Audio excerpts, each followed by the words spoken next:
everyone, and welcome to Taking Up Space. I'm your host, Jordan, and I'm so stoked for you guys to meet my very special guest today, Mackenzie from Marketing by Mackenzie. She's a social media content creator and social media manager, and she's supported tons of businesses in the Seattle area by not only elevating their brands, but also capturing their brand's whole entire vibe, which has been so good to see on Instagram and TikTok.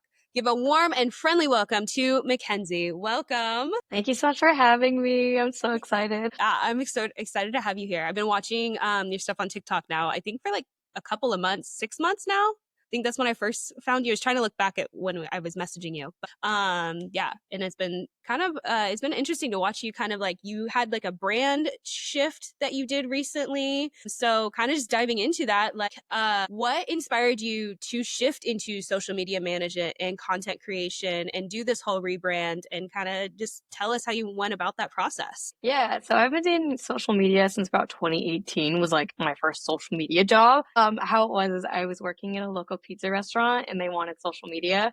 And I was in college at the time, so I only had, I think, my 2-year degree in business.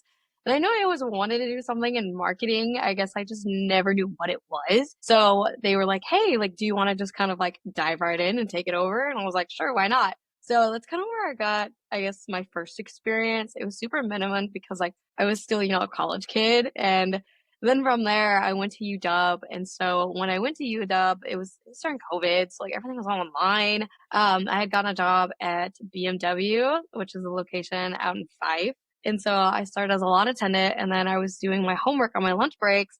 And they're like, what are you doing? And I'm like, oh, no, I'm going to school for marketing. So from there, it was kind of like an accidental landing of an internship with BMW. Nice. And so, yeah, I kind of got tossed into like dealership social media. And like, I still do dealership social media, but like the social media stuff was just always kind of, on my radar ever since like 2018.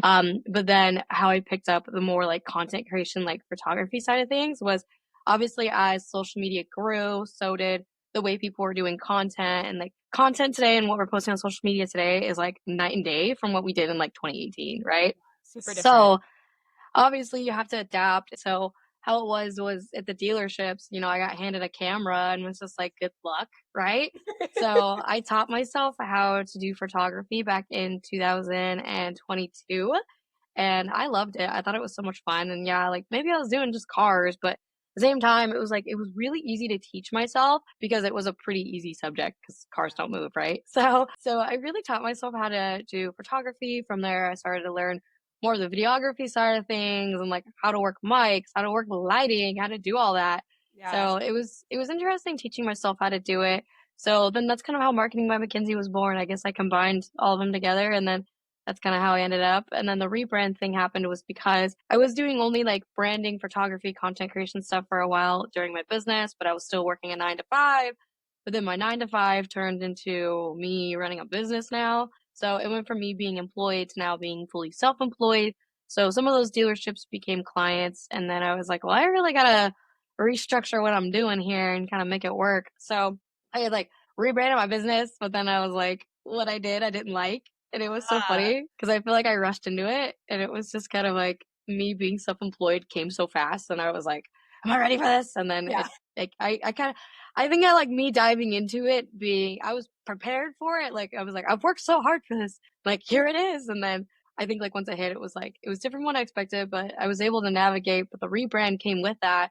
And when I rebranded myself, I was just like, this doesn't feel like me. I went with like what I think a marketer would look like. And then I was like, yeah, that's not who I am. I'm a very like fun, easygoing person. And a lot of my clients have told me that. And I was like, well, I kind of want my branding to focus on that. So hopefully in the future, I'll dive back into it. But right now it's like, I started it and now I'm like pivoting a different direction with it. But as far as like social media and photography and content creation side of things, like that's always going to be like the main focus. Yeah.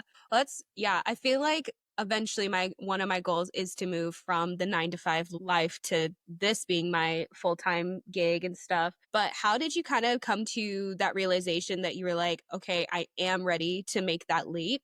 Because I feel like it can be that like there's like the emotional aspect of it, the financial aspect, the like you're like, I'm taking the leap for myself. Like, how did you kind of get to that point for yourself? I guess for me, it was more of like trying to navigate, health insurance, trying to navigate, schedule. And Yeah. what it came down to was I was taking on so many clients for Marketing by Mackenzie that I went to my 9 to 5. And, 9 to 5, the people I was working for at the time are just like the greatest people. And so they shifted from being employed with them to now being a client.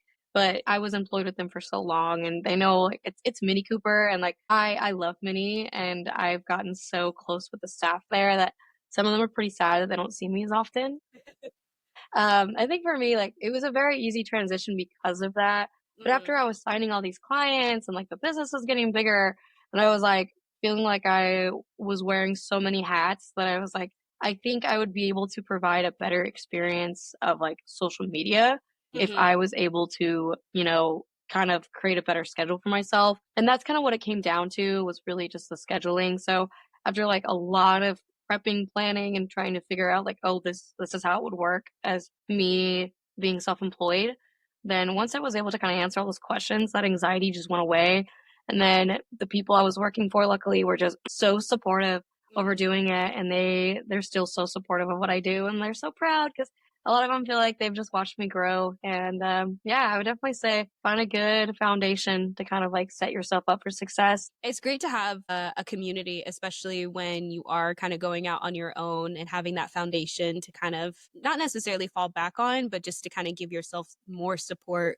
Because entrepreneurship can feel very lonely and isolating sometimes. So I don't know if you feel this way sometimes. I feel like I'm like going insane. 'Cause I'm just like, I am working my 9 to 5 job, but then I also then do a whole other like 9 to 5 at nighttime. Yeah. Exhausting, but having your support system is so nice. And that's so great. So how long have you been kind of doing it on your own now?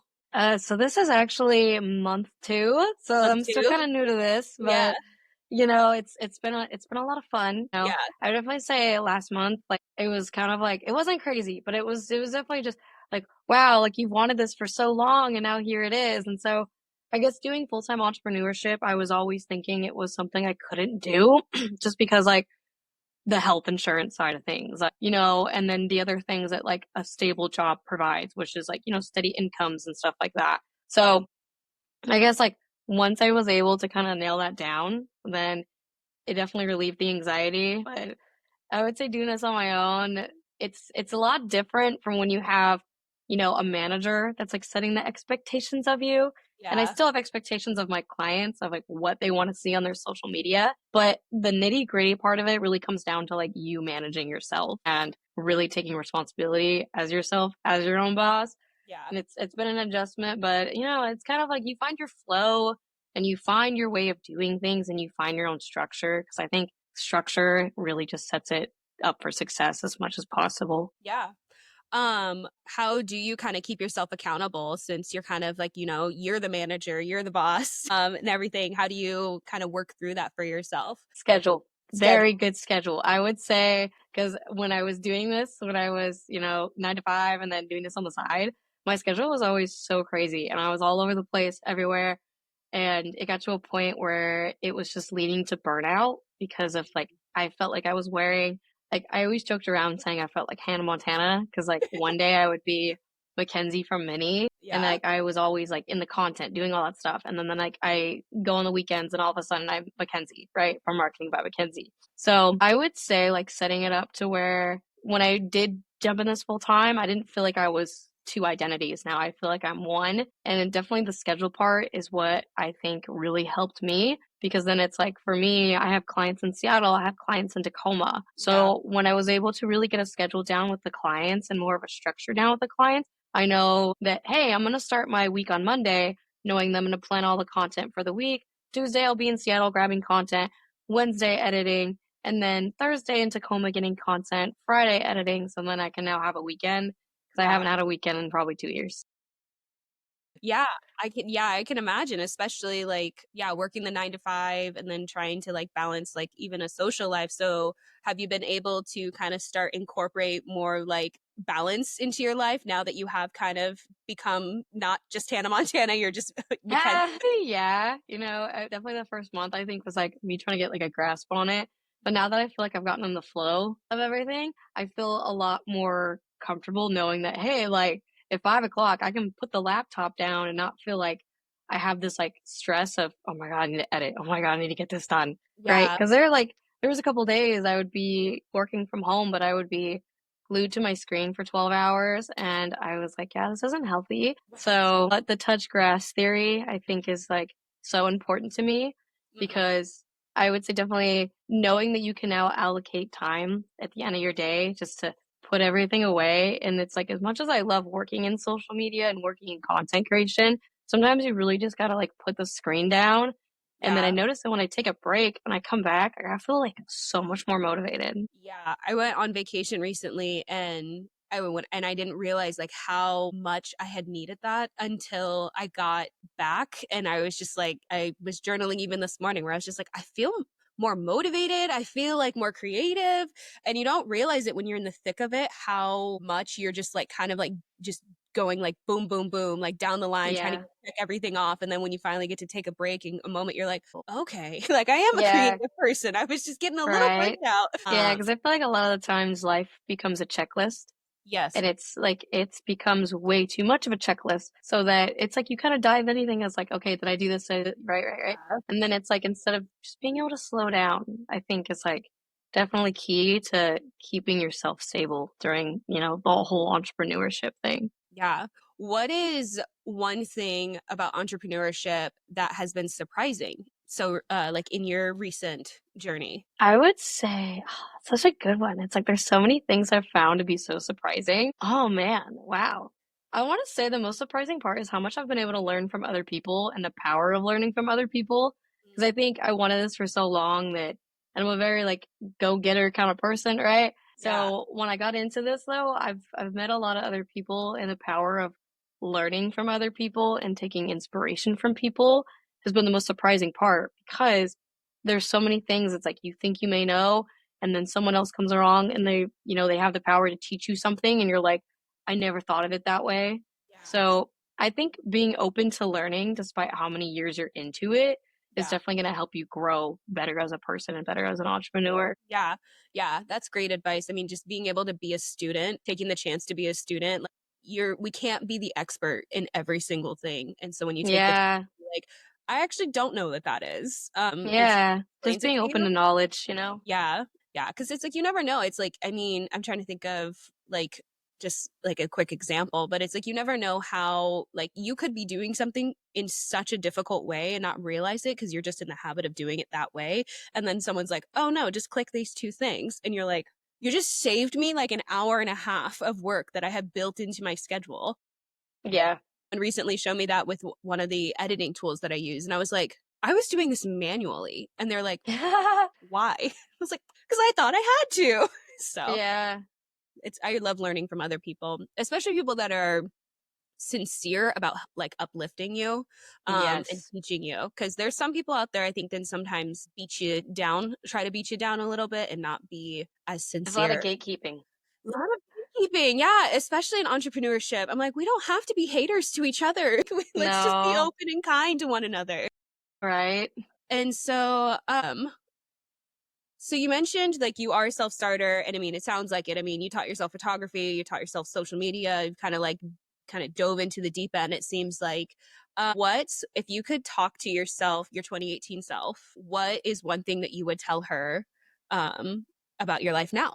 Don't overthink and don't take everything so personal. I think that's like the number one thing I would tell myself is not to take it too personal. Because along the way, it's like I've run into a couple times where people were like, "This will never work," or "Why would anybody want to hire somebody for just social media?" or "Why would anybody want to do this?" or "Your photography isn't good." And it's I think we all hear it just growing up, right? But a lot of the times I would really take it to heart and then have those moments where I'm like, "This isn't gonna work," and like no one will ever. So, and it's like I've had those moments and I wish I could go back in time and be like, hey, you know, shut it off, right? Like, Yeah, I would tell myself to shut up, but like the thoughts, like, hey, shut it off because one day it's like you're going to get to the goal and you're finally going to achieve it.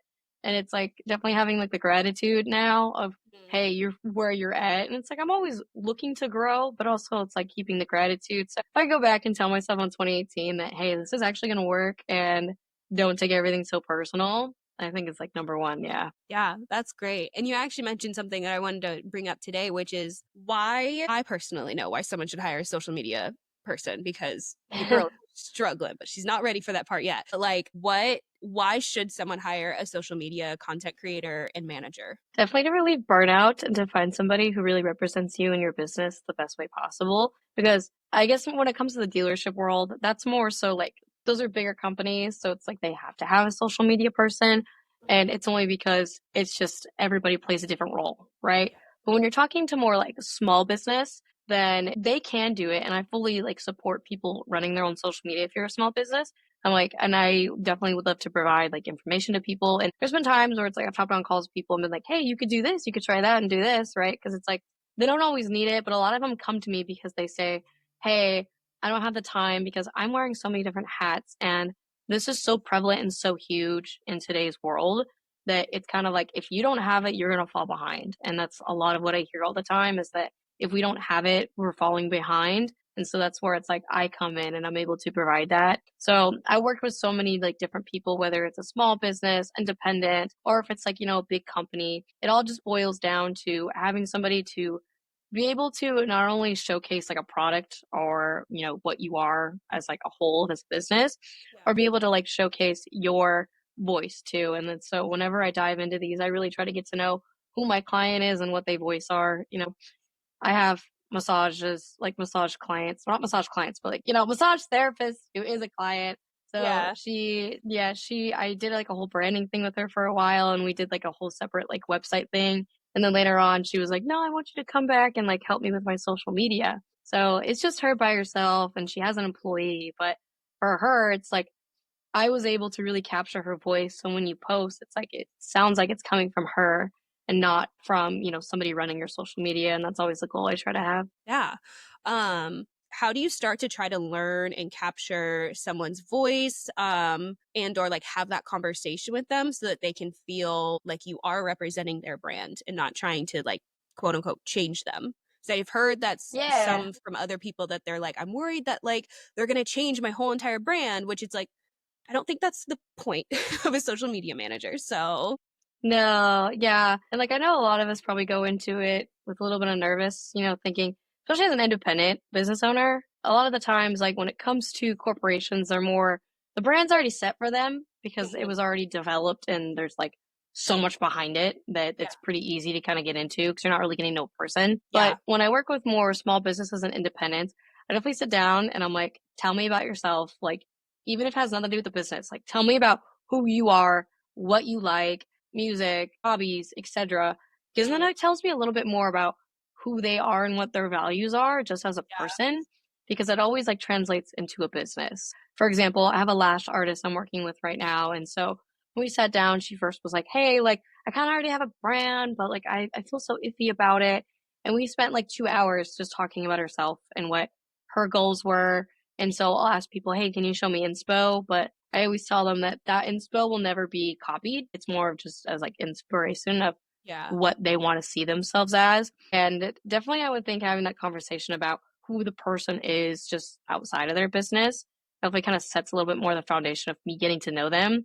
It yeah. also allows them to talk to me so that I can hear how they're talking in the way that they talk as a person. So then I can reiterate that on social media. Yeah, that has got to be a skill to like listen Yeah. to somebody's voice and be able to translate that into like socials. That's impressive. So when it's kind of interesting when you brought up like learning who they are and stuff. I feel like one of the recent advice that I got, well, not recent, like a few months ago, was when I was kind of going through my own little rebrand and being like, okay, I actually think I want to do this full time. And moving into that, someone was like, well, what are your brand values? And I feel like a lot of small businesses don't, or especially independent people too. Like if you're just like a business of one person, you're like, oh, I didn't think about that. I thought about the font and like the colors. So like do you Yeah. having those conversations with your clients, do you how do you get them to kind of like move into that direction of like thinking of themselves more as a business versus it's just one person who has a skill that they're doing?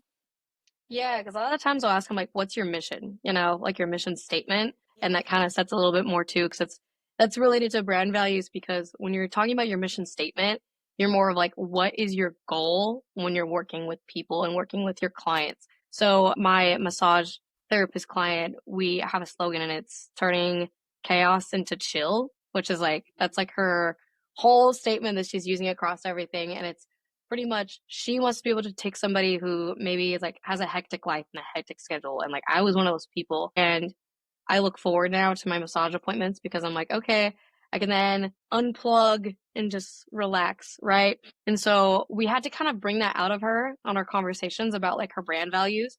Because I'm like, what is it that you're going to provide to people and like what's going to set you apart and makes you different from like any other massage therapist? But also, what is it like your core like that made you want to do this? And so I think a lot of independents when you ask them like what drove you to get into this, because some people are like, oh, I did it just cause, right? But a lot of them like, no, they have goals and like a driven and like, a mission to kind of be able to provide a service to somebody. And I think pulling that out, sometimes it takes a lot of questions and a lot of like workings to kind of get it out of people. But once they get it out, I've noticed like I guess like realization of people where they're like, wow, I feel like I'm so more motivated. And like now Yeah. it's like you're setting up the foundation when you're talking about brand values, you know? And Yeah. so a lot of people do think like colors, logos, da da da. And I'm like, no, what's your mission and your goal and what drove you to get here? Yeah, and I feel like when you're doing that with your clients, you're also kind of like bringing out their confidence because I think sometimes when you're Yeah. like becoming an entrepreneur, like for a long time I did not want to call myself that because I was like, well, I don't make any money or anything like that. But it was just like, but no, like you are working towards a goal and you are working towards like kind of getting to that point. And when you start to kind of call yourself an entrepreneur and you start to kind of get that mission statement, you're like, you're not quietly saying it anymore. You're like, and it's not a hobby anymore, which I've Yeah. heard that It's like before. this is who you are. Yeah. So when you were kind of going into kind of like backtrack a little bit, when you were deciding to go more into the content creation and stuff, what was kind of like a barrier for you other than like the, health insurance and stuff like that for you to decide that you wanted to leap into that? Oh, man, I definitely want to say taxes too, because like taxes are always so scary. Oh And yeah, like taxes are always a scary thing I for know, me. I know that's like the most minimum thing, and like everybody does it, right? But like, No. before I did this, I was like, dude, I don't know how I'm gonna do this. I don't know, because I'm like, for some reason, that was always the scariest thing. Like, it was Yeah. always health insurance and taxes, because like I had been doing the content creation stuff for so long, just as my 9 to 5, and so a lot of entrepreneurs like they'll transfer from, and I was so lucky that my 9 to 5 was like what helped me make this business because some Yeah. people have a 9 to 5 that has nothing to do with like what they want to do as an entrepreneur. And so like I feel like I got so lucky, but a lot of people they don't have it. And so it's like when you get like dove right into the passion of things, it's like there's so many like challenges because you're like running into things you didn't know. So I guess when it came down to like the content creation side of things and like social media, I think what the biggest hurdle was navigating multiple clients at a time. Mm. So like I had then have to like switch different roles and hats and like visions and like the way I would write something is so different compared to like when I would write it for a different client. So I have restaurants I'm working with, and then I have, independents I'm working with, then I have dealerships. And so I Yeah. felt like the biggest hurdle definitely was having to change up the way I'm editing. And then that's like even in videos and content, I'm like, I have to change the way I do everything. So I started to separate it between different days of like knowing, hey, I'm going to edit this person's content on this day.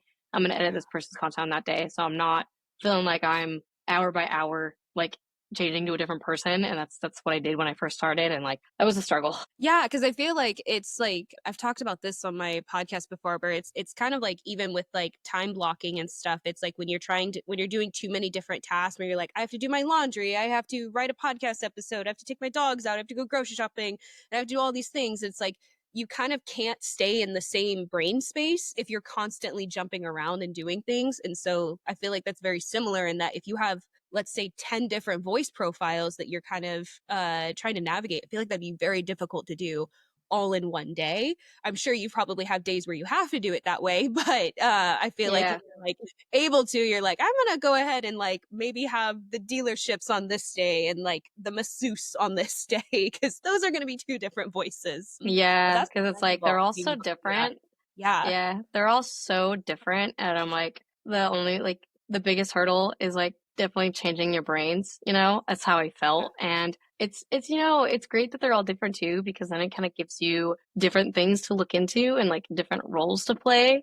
Yeah. And especially when you're doing the branding side of things, it's like I focus so much on other people's brands, and then I always feel like mine gets left for the very end, right? And so Yeah. whenever I do anything for Marketing by Mackenzie, it's the easiest to do because I love doing it. But then I'm like, man, I feel like I'm wearing so different brands all the time. And it's a lot, but definitely the separation on different days has been able to help so much. That's yeah, that's commendable on the different like having to understand the different voice profiles. I'm like just trying to even think about that and my brain is like Yeah. spiraling right now. So kind of wanted to switch a little bit, but kind of in the same vibe. But like, how do you balance the demands of like you just mentioned, like the creativity even for your own brand, but also the logistics of running a business? How do you try managing that right now? So you're saying kind of like managing like the creativity between like Marketing by Balance the Mackenzie. yeah, how do you balance like the demands of like creativity versus just the logistics of running a business? Man, that's a good question. I'm trying to think how like I would form that, you know? I'm like, it's a Yeah. tough one. So as far as like logistics, you're saying like the nitty-gritties of everything that I Yeah, like the do of nitty like, gritties of like billing people and like scheduling clients and stuff versus like actually diving into like the creative work that you want to do, like, you know, the social media content creation and stuff. yeah. So typically on Mondays, I'll kind of serve those as my admin days. So when Hmm. it comes to billing, like I use QuickBooks, and I think QuickBooks and HoneyBook have been a lifesaver for me. So if I was to think back to, let's say, the beginning of Marketing by Mackenzie, when I was doing, you know, photography and content creation stuff on the side, and like that's what I was mainly like focusing on. And then I was doing my 9 to 5 as like working at Mini and doing their social media. Back then, it's like I didn't know how to schedule people, and this was like 2 years ago. And I'm like sitting there on my like Google Calendar, just putting people in, and I'm like, yeah, yeah, I'll send you the invoice, and it was chaos, right? And so I took some time to really like learn different platforms that would work for me, and Hmm. so a lot of the times, like I took some of the stuff that people would say with a grain of salt because I'm like, oh, if it works for their business, like it might not work for mine. Yeah. So I think definitely like not scheduling, but like developing a structure with your business is definitely going to say it for success. Because when I didn't have that structure, I just felt like chaos and I just felt like I was all over the place. So now how I work it as, you know, people send me a DM on Instagram. They're like, hey, I want to book a shoot, or like, hey, I want to talk about social media. A lot of times it's like I will have them go on my website and actually book a call with me. Either that, or it's like I'll manually book the call if I have the time to do it. But I typically send on the website, they submit a lead, and that's also great for like your SEO and website and stuff like that. So I Yeah. always try to redirect people back to the website. They can find anything they need of like anything that might answer their questions. And then from there, it's like we then schedule a call and then kind of go from there. A lot of times, if they're local, like I'll meet with them in person because I'm more of a face to face kind of person. Yeah. But I definitely think setting that structure of expectations of me and expectations of the people that I work with has been able to really help me with the logistics. And then when it comes to doing like the admin stuff, it's like a lot of the times on my clients, the billing's all done on one day. So that's kind of the nice part. That Yeah. way, so it's like, you know, as an entrepreneur, like, hey, I have, you know, dedicated income coming in on this day. So that when I'm doing the actual budgeting behind stuff, it's like, okay, I know I can allocate money during this month for a new lens, or I can allocate money this month for a new gimbal or like new tools. And then I know I can allocate money for like ad spending. So at the end of the month, I'll go through and like do all like my purchasings and everything like that because I'm running around, you know, the entire month. So it's how I do it. I just like to sit down one day and just kind of get all that done. But Mondays typically are the scheduling, admin, and planning days. And so it just sets me up for the whole week. Yeah, I feel like that's nice to have just like the one dedicated day where you're just like, I'm gonna sit down, I'm gonna bust out all of like this admin work that I need to do so that I'm set up for success. And I love that. And since I follow you on TikTok, it's funny you mentioned the lens. Girl, you are always at Best Buy. I know. That's like my happy place is Best Buy. They got everything. And I swear, like they're gonna get so sick of me. I'm always at Best Buy. Yeah, you need a sponsorship from Best Buy at Ah, this I point. wish. I'd be like, give me all the lenses you have. Every time I see you on TikTok, I'm like, this girl's on Best Buy again. I think you did a video Oh, where you're like, well, guess where I'm at? yeah. Best I know. I Buy in the recently back. started a post on TikTok, and it was so funny how I even started. And this is so sidetracking, but how I even started posting on TikTok was right around the band talk, and I was like, You know what? I was like, I need to get all this because I'm like, they're not gonna ban it. And I have Yeah. a really good friend who's an esthetician who is one of my clients too. She's been able to grow her business just by posting on TikTok, like Yeah. all like, and she's been able to go from like 0 to I think almost 10K followers within a month. Wow. Yeah. So then when I started to see that, I was like, you know what? I kind of want something really candid for people to get to know me, and I like that's why I chose TikTok. And it was around the time of the ban, and I'm like, well, if this goes away, it's gonna go away. So I was like, who cares, right? Yeah. And then now here we are. Yeah. I guess that's a kind of a fun question to ask. What is kind of your preferred platform right I now? would say Instagram, but I Mm, know Instagram, it's like you gotta have like a plan when you post. Like you have to be so strategic when you do it that a lot of the times, like I really try to limit it because of the fact that it's like I'm wearing those hats for my clients all the time, and it's great, and I love being able to do that, but it's like you almost have to go into it with a plan in place to then post. But versus TikTok, it's like I can just whip that out and just be, hey, what's up, guys? Like all of, yeah. it doesn't matter where you're at, and there's not really a lot of extensive editing. So it's gonna be between Instagram and TikTok. Like that's like Yeah. those two. It's hard because like I still love Instagram.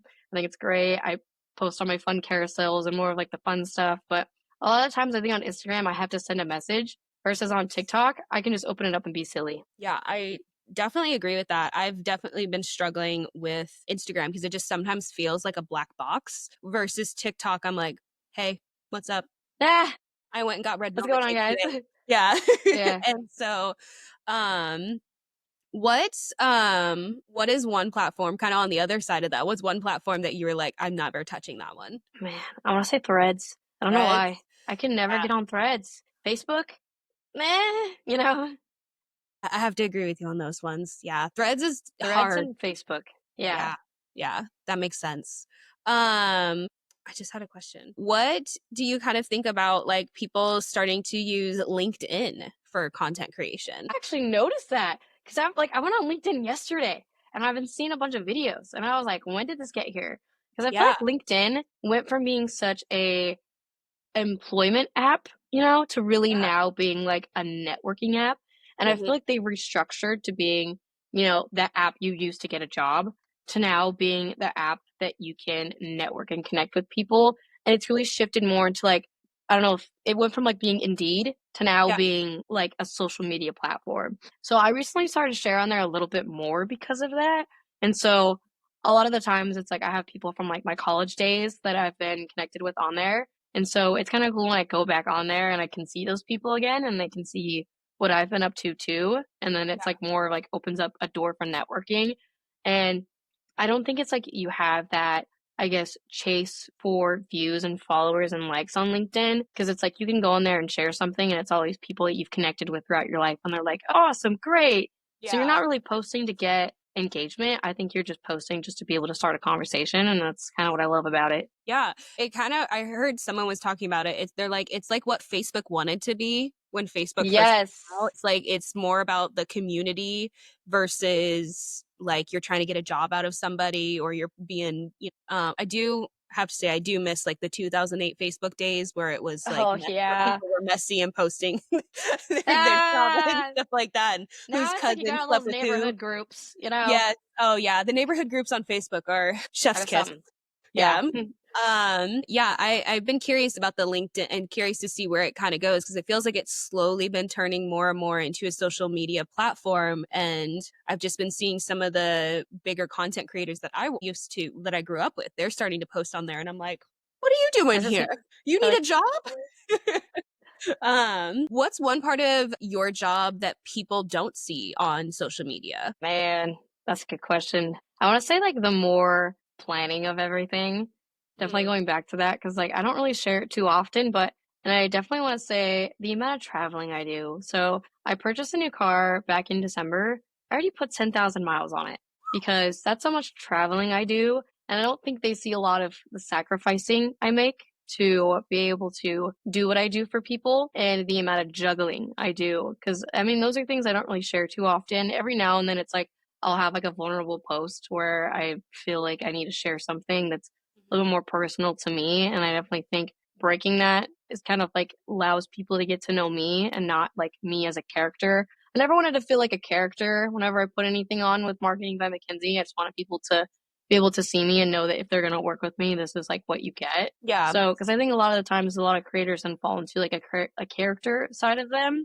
and it's just I don't know. That's never who I wanted it to be. So, a lot of people they don't see the struggling part of it, where I'll have days too where I was wearing so many different hats and I was on my computer for 12 hours. I didn't get up because I was like glued to editing and Yeah. the mass amount of editing that I do, especially when it comes to more of my photography clients that book me. I'm like, hey, just like keep in mind that like social media clients got to come first. And then, it's not that I'm not going to get your stuff done, but it will get done and I will be very communicative about it. So I Yeah. definitely think they don't see the struggling and sacrificing that I do to be able to do this. Yeah, well, especially you mentioned that you drive between Seattle and Tacoma, and that, I mean, just thinking about like the traffic for anybody that doesn't know, like Seattle and Oh Tacoma God. are that far apart, but like I've definitely sat in traffic where it took me 2 hours to go like 30 miles. Oh So, yeah, it's nuts.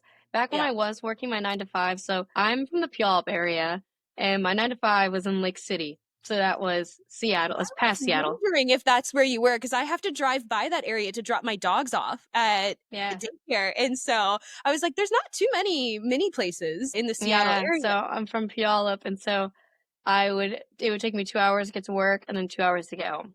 Yeah, so I sacrificed so much, and I mean that was another reason why like the contract kind of came to fruition, and I was like, hey, like this schedule's nuts, dude. So yeah, and like luckily it's not as bad as it used to be, but I guess I sit in traffic a lot, and I always like bounce between clients. Like I got one in Barrie and one in Capitol Hill, and then Lake City, so it's like I'm going in a circle. And the studio that I shoot at is in Seattle, like in Pioneer Square. So then it's like I'm going there, and I'm da da da da, right? So Yeah. a lot of people don't see, and like I've tried so many times to like make videos about it, but you're too busy like in the zone of getting from A to B that you're like, oh, okay, I'll another day, right? Yeah, yeah. Yeah, You're like, come with me on my day, and it's 9 p.m. Never mind. yeah, Forgot pretty to film much. the last like 3 to 4 places that I went. I had a day one time where I wasn't out in Everett.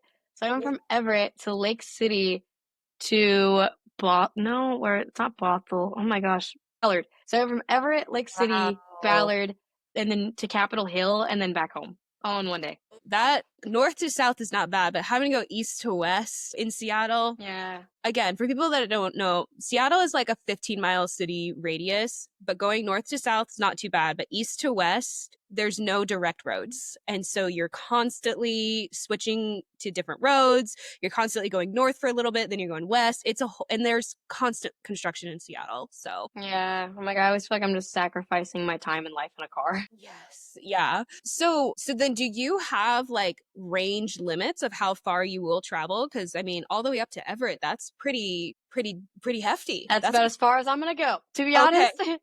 Yeah, yeah, I know, cause like I did like a shoot on Everett, and like I wanted to do a shoot so bad, cause the girl was like, "Yeah, like I love your work," and I was like, "I gotta do this, right?" Cause typically I wouldn't really for a while I didn't do anything in King County, but then once I started to get familiar with King County, I was like, okay, cause I typically was only doing stuff in Pierce. And when I started to get familiar, it's like I'll really only stay in Pierce and King, and that's kind of about it. But it's like it really just depends on where the people at. Now, if you're out in like Bainbridge, I'm like, maybe not. Yeah, that's a ferry Yeah, ride. Well, I that's a guess you could go. if I, Yeah, but still, yeah. that's I was like, if I gotta get on a ferry, probably not, right? But it really depends. yeah, yeah. Because I mean, I feel like it's like there's some shoots that I worked with somebody one time who they were a photographer and they had a shoot out in like Orcas Island and they always said that they would never travel to the San Juans for work. But then they're like, but it was Orcas Island. It's like Oh heck yeah, they're like, I had to go to Orcas. yeah. But I mean, then there's it's always a bright side, because it's like yeah, you get to travel and you get to see new things. yeah. Yeah, I feel like I feel like that's the fun part about your job is that you get exposed to like so many different types of businesses and Hmm. personality. Do you have kind of like some advice for anybody that might be trying to go into content creation? I know you haven't been doing it for like you're only been an entrepreneur for yourself for 2 months, but like I feel like you've probably learned so much just in that amount of time. Yeah, because I think especially since I've been like doing what my business is for so long, even Yeah. before it was a business. Yeah, since Somebody 2018, correct? It's kind of when I got into social media, but when I started to really get into things was probably like 2021. Okay. And that was when I was like, interning with like the dealerships, and then I got a marketing role with the dealerships. That's kind of when I got really put into it. But if somebody wanted to get into content creation, I would say start whenever. You don't need the top tools to start, because for me, it's like I built my kit of tools based on me doing photo shoots with people. And so it's like if I did a photo shoot and I was like, okay, well, I made, X amount of money this month from photo shoots, like that means like that's extra cash I can use to then put back in my business to then buy new tools, right? Yeah. So I started with literally, I had my dream camera luckily, and I had saved so much for it.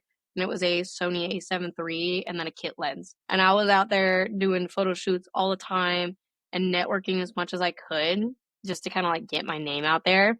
And I was like, it doesn't hurt to do stuff for free, because if you really want to get exposure, you're going to have to really give that up. And like, I did so many things for free because I felt inspired by the people I was taking pictures of. So I would say if you don't need the top of the line tools, start wherever, and then you can kind of like navigate and find your niche through there. Yeah. Because I would say take pictures of everything until you find your niche. Yeah. Yeah. I feel like that's great advice for people. So I think a lot of times people are like, oh, I can't start until this, or I can't do it until I have this. But it's actually like, Yeah. no, I mean, if you have an iPhone, if you have an Edge, Galaxy Edge, or whatever those Android phones are called, like you can take Start pictures. whenever. Yeah. Yeah. I feel I like think it, the creativity is what really makes it what it is. yeah, especially when people can start to like play around. Like I feel like when you just have like you're just starting out, it's like anything you do is brand new and there's so many learning opportunities and learning moments for you. I guess kind of as you've been going through this journey for yourself, what's kind of a shift in your mindset that you've had to have in order to kind of get to this point that you are at now? I felt like for the longest time I was my own worst critic all the Mm. time. I was so hard on myself for everything. So when I first started, it was like I was so hard on myself that I really limited myself from like being creative for other people or like being creative for myself, because I always had this voice that was like, you can't do it. Yes. So, and then I think shifting a little bit more now that like I've gained all like much more confidence in what I do. And I feel like I'm setting myself up for success now, that I can have that confidence. And it's like now I've been almost like rewire it. Now it's like, oh no, you can do this. And it's like, this has become a lot easier for me, luckily. And it's been able to really transfer my confidence, knowing that I went from somewhere that was like, you can't do this, and like that voice in your head. So Yeah. really shifting that voice in your head, I think has been able to more bring me more peace of mind and loving what I do rather than doing this as like a job. Yeah. Yeah, I feel like it can be difficult sometimes because, there are parts of entrepreneurship and stuff where it's like, it's like, I feel, I had my boss, he's an entrepreneur at my 9 to 5. He always says that like being an entrepreneur is going to expose where you are weakest at. Oh yeah. And he's like, and as soon as you find out one area feels too much like a job, he's like, that's when you need to like either buckle down and deal with it. He's like, or hire someone else to do it for you. And Yeah. and so it's when I feel like when you start to feel like your dream that you've been working at is starting to become a job, it's like, okay, maybe it's time to like do some mental shifts and figure things out. Yeah. And so I guess kind of like thinking like big vision here, what is the dream for you? What does long-term success look like for you? So I guess I have a 5-year plan with Marketing by Mackenzie. So my 5-year plan is to eventually open up a storefront. That's number one, because I would love to have my own photography studio and just like a hub that I can create content at, whether it's for my clients or for myself. So definitely getting a storefront. From there, I want to be able to expand it and hire employees, because eventually I want to get to a point where I'll have employees that are able to take on these clients. That way, so it's like I'm not wearing all the hats of being a social media manager anymore, and I can step back and just manage the company. And then it's like I will have people that I can trust to then perform the best they can for these clients. And so it's like if I could have somebody tackle dealerships, I can have someone tackle restaurants, and then have someone else tackle, more of like the independent stuff. That way, Yeah. so it's like the clients feel like they're getting a little bit more of a personal experience. They still get that now, but I think if we had somebody that was focusing directly on those, that it could really kick it up a notch. And so I'm hoping in the next, few years, that's where Marketing by Mackenzie is. It's where I'm an agency and I'm a team, and I'm able to have people that I can collaborate with, because It's a little bit harder when you're only doing it by yourself, but I'm like, if I had other people involved, I definitely feel like there'd be a little bit more of a spark involved with what I do, just because I love being able to collaborate with other people. Yeah, that's awesome. I love that. I feel like being able to have like a hub and like a storefront, there's something about like that brick and mortar dream that just feels so good. And that's amazing. Well, we're kind of coming towards the end. Is there anything else you wanted to like talk about, chat about? I definitely say entrepreneurship might be hard and might be scary, but you're gonna have to start somewhere, and you probably Yeah. Yeah, I love that. Yeah, I feel like it's one of those entrepreneurship can feel so scary because it's like, well, I'm doing it all on my own and I guess I'm going to have this big leap of faith in myself. No, that's so empowering to get to be able to just take that leap for yourself. And, you know, I'm kind of in the mindset where it's I would rather regret having done it than regret never having tried. And yeah, and I feel like it's like when you start to shift into that mindset, it's like I think about like the TikTok trend where it's like do it for the plot, and it's like, well, kind of do it for the plot. I mean, see what happens. Yeah, like just learn, and it's like maybe this time it doesn't work, but maybe the lessons that you learned from that thing can be applied to the next one, or so on and so forth. And I think a lot of us are too scared of failure when really that's where you're going to learn the most. And most of the time, it's not that serious. We're not out here saving lives. I mean, unless you're like a nurse or like a medical person, then don't take this advice. It's not for you. But I always am like caveat, but yeah. Well, thank you so much for coming on here. This was great. I love getting to explore social media content, and I'll probably be hitting you up in a little bit. I have a goal to hit, but yeah, it was great to have you on here and just kind of explain like entrepreneurship, kind of give people a little bit more understanding on like what it takes to go into social media and stuff. So thank you so much, and appreciate it. Hi, everyone. Thank you so much for tuning in to Taking Up Space with Jordan. I was so excited to have Mackenzie come onto the podcast because she is a real person that did the 9 to 5 thing and then turned her passion into what she wants to do for her life. And to hear what her next steps are and her goals with starting her own studio, it's just so exciting to see another human doing what you're trying to do and getting out there and following her dreams. And so if you want to continue to support Mackenzie, especially if you're a small business owner and you're wanting to book her, or a big business owner, hell, go ahead and check out the links down below. It has her Instagrams and TikToks, as well as where you can book with her directly on her website. And if you are watching this on YouTube, you can see it all right here, but it'll also be in the show notes as well on YouTube. But thank you again for tuning in to Taking Up Space with Jordan, and I hope that you enjoyed this episode.